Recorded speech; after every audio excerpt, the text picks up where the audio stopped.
ကိုးစားတက္ကရာ1350ပြည့်နှစ်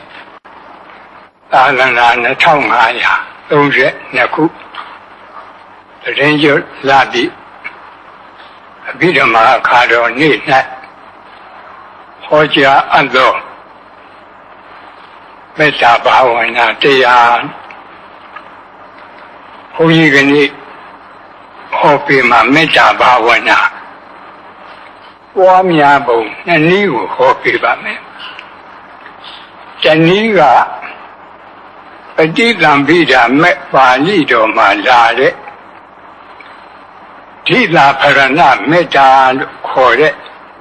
အရရှေမျက်နှာဖြန့်ဝေတဲ့မေတ္တာဖြစ်ပါတယ်။တနည်းကမေတ္တာတို့ပရိမှာလာတဲ့မေတ္တာဘာဝနာ7နည်းဖြစ်ပါတယ်။မေတ္တာပွားပုံနှစ်နည်းကိုဟောပေးပါမယ်။ဘာဖြစ်လို့မေတ္တာဘာဝနာပွားပုံကိုဟောပေးရလို့ခဏကြည့်မယ်ဆိုလို့ရှိရင်သတ္တဝါတွေမှာယာဂမီဒေါသမီမောဟမီသုံးပါးတွေတဟုံးဟုံးလောင်းနေတယ်ဒါကမြင်ရတဲ့ဉာဏ်နဲ့ကြည့်ရင်မြင်ရတဲ့မီသုံးပါးတခါဉာဏ်နဲ့ကြည့်ရင်မြင်ရမယ်အကျိုးမီကငရဲမီ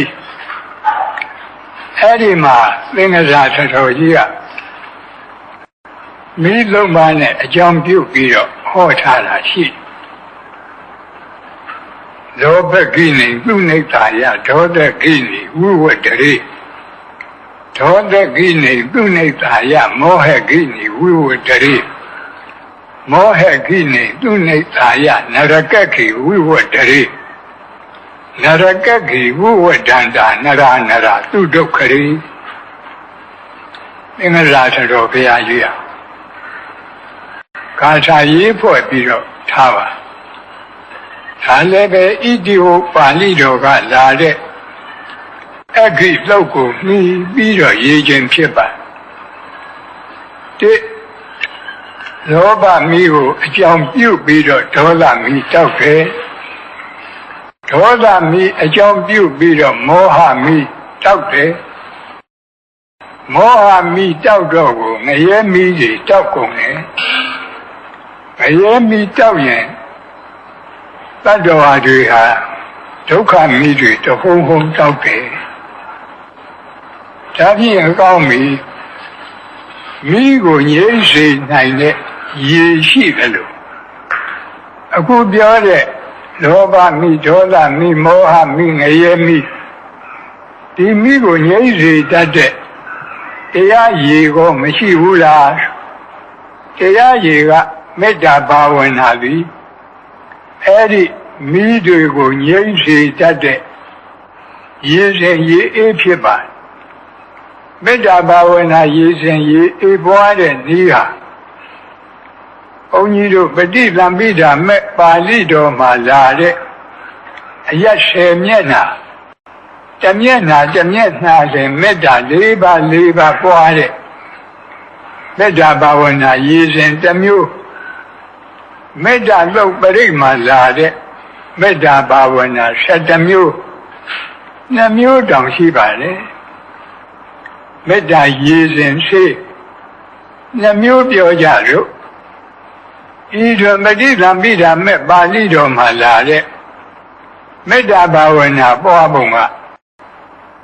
ဘုန်းကြီးတို့ဒီအရ10မျက်နှာကိုရှာကရေတွက်ပုံကတစ်မျိုးရှာကအရှိအနောက်မြောက်တောင်တခါဖြည့်တောင်အနောက်မြောက်အရှိမြောက်အနောက်တောင်အောက်အထက်အဲ့ဒီလိုသူနည်းနဲ့သူပေါ့တူယူအရ4မျက်နှာအထောက်အရ4မျက်နှာတလူဆိုပြီးတော့အောက်အထက်အရကျကလူတွေမှတ်ဖို့လွယ်တဲ့နည်းကအရှိအရအရှိတောင်အရတောင်အရအနောက်တောင်အရအနောက်မြောက်အရမြောက်အရအရှိမြောက်အရ ဒီလိုမှတ်ရင်လည်းပဲအရထဲကပြီးရပြီးပါဤတွင်ဥပမာအရှိအယဆိုပါဆိုရဲ့ဥရတိမာယဒိသာယတပ်ပိတန္တာအဝေရာဟွန်တုအပြာပိစ္ဆာဟွန်တုအနိကာဟွန်တုဒုက္ခိအတ္တနာပရိဟရံတုတုလေးချက်ဟာမေတ္တာဘာဝနာပြတယ်အယတမျက်နာအတွက်မေတ္တာ၄ပါးပွားကြရင်ကျန်တဲ့အယကိုးမျက်နာအတွက်အကုန်လုံးမေတ္တာပွားကြသွားတယ်အဲဒီမှာအရှိအယ၌ရှိသောအနန္တဆက်ကြဝဠာအနန္တတတ္တဝါမေတ္တာကအပမိညာကမ္မထံခေါ်ပါတယ်တတ္တဝါအပိုင်းအခြားမထားရတတ္တဝါမနှိုင်းရှင်နိုင်လောက်အောင်များတဲ့အနန္တတတ္တဝါအဲ့ဒီလိုဆက်ကြဝဠာလည်းပဲအရှိဘက်ကအနန္တဆက်ကြဝဠာအနန္တမှာရှိရတဲ့အနန္တတတ္တဝါတွေအာယုံပြုပြီးတော့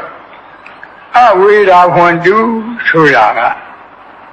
ဘေးရန်ခတ်သိငြိမ်းကြပါစေတယောက်တယောက်ရန်ပြုလို့တဲ့စေတနာဘုန်းကြီးတို့ရှားအခေါ်ဝေရစေတနာလို့ခေါ်တယ်အဲ့ဒီဝေရစေတနာရန်ပြုလို့တဲ့စေတနာဖြစ်ရင်ဒေါသတွေဖြစ်လာတယ်ဒေါသတွေဖြစ်လာရင်ကိုယ်စိတ်ဆင်းရဲတယ်အဲ့ဒီကိုယ်စိတ်ဆင်းရဲရင်နှလုံးစိတ်ဝမ်းမအေးချမ်းတော့ဘူးနှလုံးစိတ်ဝမ်းပူပန်တယ်အဲ့ဒါကြောင့်ဒီလေးခုကိုတတ်ပြီးတော့အဝေရာဟွန်တုကြည့်ပြီးတော့ဘေးရန်ခတ်သိမ်းငြိမ်းကြပါစေအပြာပိစ္ဆာဟွန်တုကြည့်ပြီးတော့ဒေါသခတ်သိမ်းငြိမ်းကြပါစေအနိကာဟွန်တုကိုကြည့်ပြီးတော့ဆင်းရဲခတ်သိမ်းငြိမ်းကြပါစေဒုက္ခိအတ္တနာပရိဟရံတုကြည့်ပြီးတော့ကိုယ်စိတ်နှလုံးစိတ်ဝမ်းအေးချမ်းရပါစေလို့ဆိုရင်ဗမာနည်းနဲ့ဗမာပွားရင်အနဲ့အတိတ်ပဲမထင်เสียမရှိဘူးမျက်စိကိုမှိတ်ထားသို့မဟုတ်စက်ခုံတွေကိုချထားပြီးတော့ပွားကြည့်ရအောင်ဘုန်းကြီးတို့စာထဲကလာတဲ့အယက်အသွားနဲ့တူယူအယက်၄မျက်နှာအထောက်အယက်၄မျက်နှာအောက်အယက်၄မျက်နှာအထက်အယက်အောက်အယက်အထက်အယက်အားလုံးအယက်10မျက်နှာ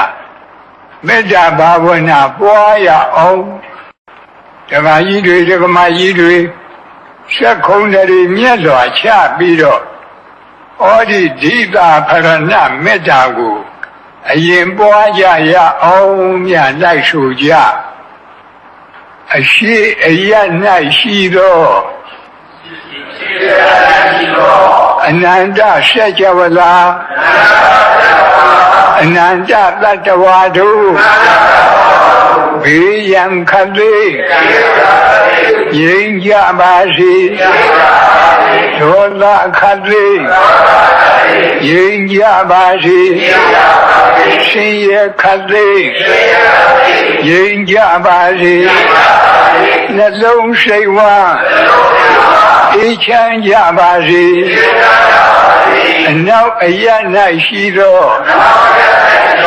အနန္တဆက်ကြဝဠာအနန္တတတ္တဝါတို့